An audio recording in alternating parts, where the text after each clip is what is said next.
ஆனா இது புதுசா இருக்குனே, புதுசா. எங்கள் கமலாஸ் கிச்சன் டைரி சொந்தங்களுக்கு எங்கள் அன்பான வணக்கங்க. எல்லாரும் நல்லா இருக்கீங்கன்னு நம்புகிறோம். இன்னைக்கு உங்களுக்கான ரெசிபி என்னன்னா சக்கக்கொட்டை பக்கோடா தாங்க. ரொம்ப ருசியான மொறு ஈவினிங் ஸ்நாக்ஸ் தாங்க. வாங்க கைஸ் வீடியோக்குள்ளே போகலாம். நம்ம இன்னைக்கு பக்கா வடை செய்ய போகிறோம். சக்கக்கொட்டை பக்கா வடை நல்லா 2 தடவை கழுவிக்கும்.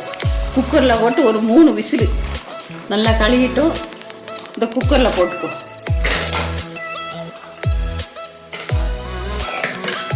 தண்ணி ஊற்றிக்கும்.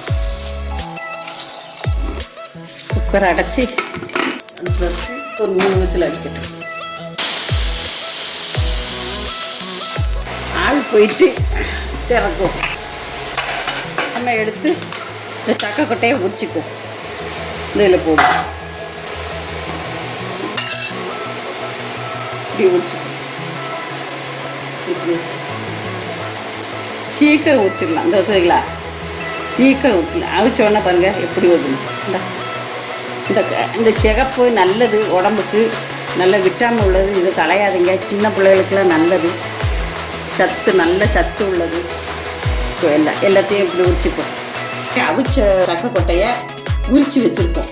நம்ம அந்த மிக்சியில் போட்டு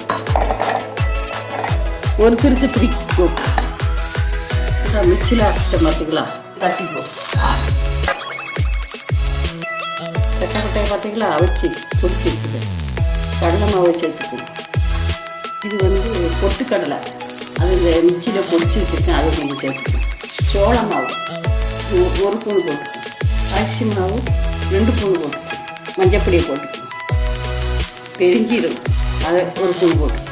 மிளகு பொடி 1 ஸ்பூன் போட்டுக்கணும். உப்பு போட்டுக்கணும். பெரிய வெங்காயம் 2 வெங்காயம் போட்டுக்கணும். ஒரு பச்சை மிளகு போட்டுக்கணும். கறியாப்பிலை போட்டுக்கணும். மல்லி இலை கொஞ்சம் போட்டுக்கணும். இஞ்சி வெள்ளைப்பொடி அந்த பேஸ்ட்டை கொஞ்சம் போட்டுக்கணும். நம்ம பிணைஞ்சிப்போம்.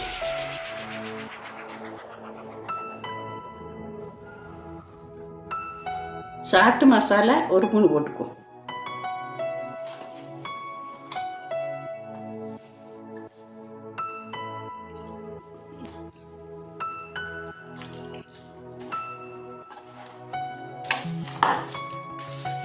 சூடு எண்ணெயை ஒரு அண்டியில் ஊற்றிக்கும். அப்போ மொறு நல்லா இருக்கும்.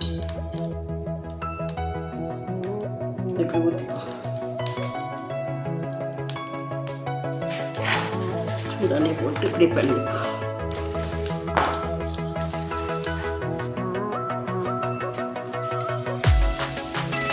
கொஞ்சம் கொஞ்சமாக போட்டுக்குவோம்.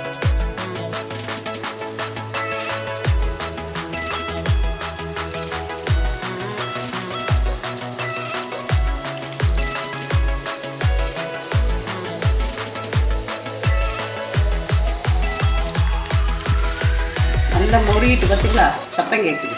நல்லா மொறுகின சத்தம் எடுத்துருவோம். சக்கக்கொட்டை பக்கா வடை.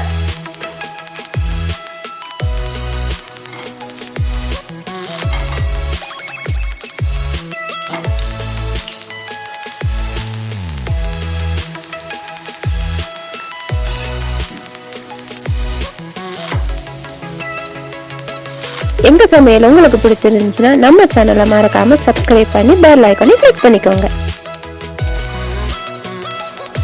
ஓகே காய்ஸ், எங்க சமையல் உங்களுக்கு பிடிச்சிருக்குன்னு நம்புறோம். இன்னைக்கு உங்களுக்கான சமையல் டிப்ஸ் என்னன்னா, உப்பு மஞ்சள் பொடி போட்டு பாகற்காய் துண்டுகளை பிசைந்து வைத்து கொஞ்ச நேரம் கழித்து தண்ணீரில் அலசி விட்டு குழம்பு வைத்தா அவ்வளவு கசப்பு இருக்காது.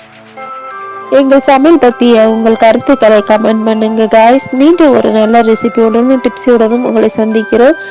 தேங்க்யூ ஃபார் வாட்சிங். நன்றி, வணக்கம்.